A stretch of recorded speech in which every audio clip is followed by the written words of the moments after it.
Le logiciel GIMP va permettre de retoucher des images numériques et donc on peut faire beaucoup de choses, appliquer des filtres, changer les couleurs et puis on peut transformer les images. Alors il faut un petit peu de temps pour le faire, mais c'est assez efficace.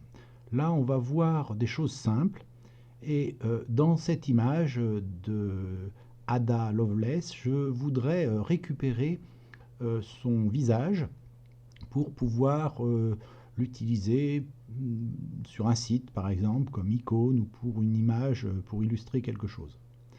Alors j'ai normalement par défaut au moins deux boîtes d'outils.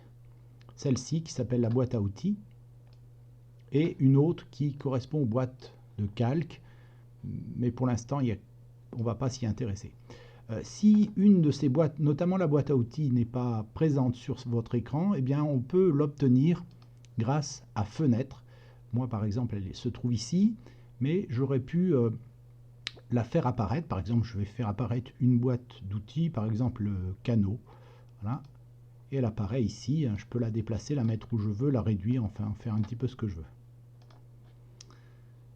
Voilà pour ça. Donc je vais réduire mon image pour qu'elle ne contienne que la tête de mon personnage. Alors j'ai pris parmi les outils, je vais prendre rectangle et je vais créer un petit rectangle dans lequel il y a la tête du personnage. Et puis je vais aller dans Images et je vais rogner selon cette sélection, ce qui fait que maintenant on n'a plus que le visage du personnage. Alors maintenant je vais essayer d'isoler ce visage, c'est-à-dire faire disparaître le fond. En fait je voudrais conserver que le visage et pas l'arrière-plan. On va donc s'arranger pour faire une découpe du visage. On dit qu'on va détourer le visage. Alors d'abord je vais agrandir, il y a un petit outil qui est avec une loupe. Je vais agrandir suffisamment pour mieux voir. Voilà. Je vais... alors j'ai plusieurs outils qui vont me permettre de faire la même chose, mais avec une certaine finesse. Alors par exemple, si je reviens sur le rectangle, je peux très bien commencer par saisir ce rectangle-là et supprimer tout ce qu'il y a à l'intérieur.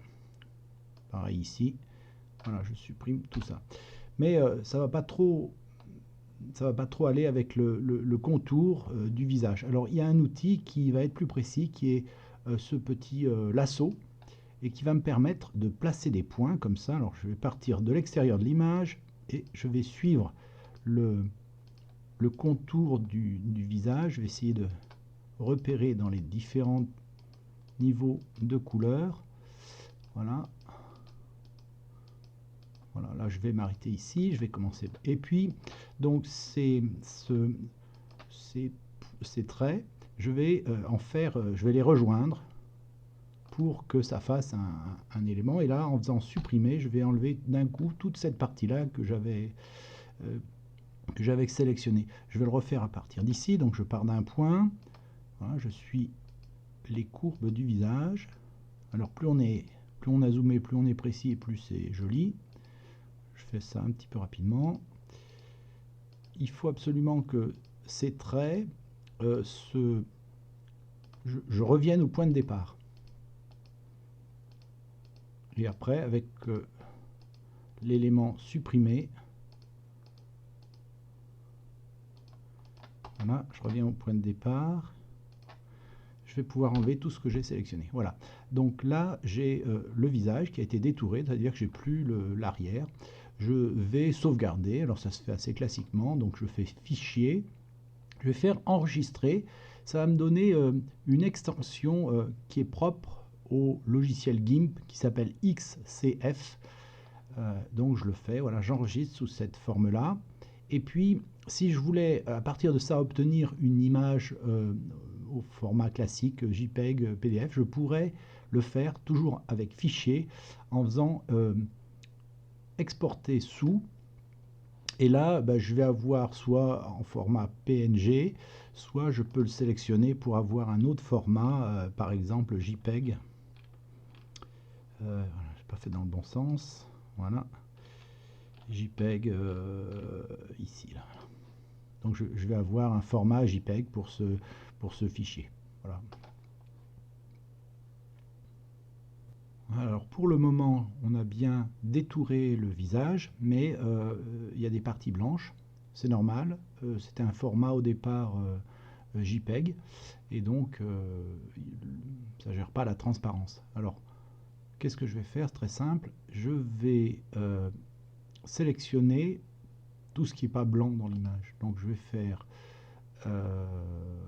par couleur. Donc sélection par couleur. Je clique dans le blanc. Et donc tout a été sélectionné. Mais là, ce qui a été sélectionné, c'est le blanc. Moi, je voudrais au contraire sélectionner ce qui n'est pas blanc. Je retourne dans sélection. Je vais faire inverser. Et puis là, je vais faire copier tout ce que je viens de faire. Et je vais le coller comme une nouvelle image. Donc voilà, ma nouvelle image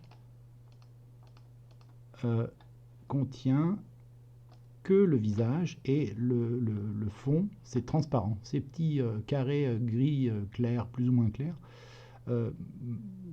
correspondent à de la transparence. C'est fini, à bientôt.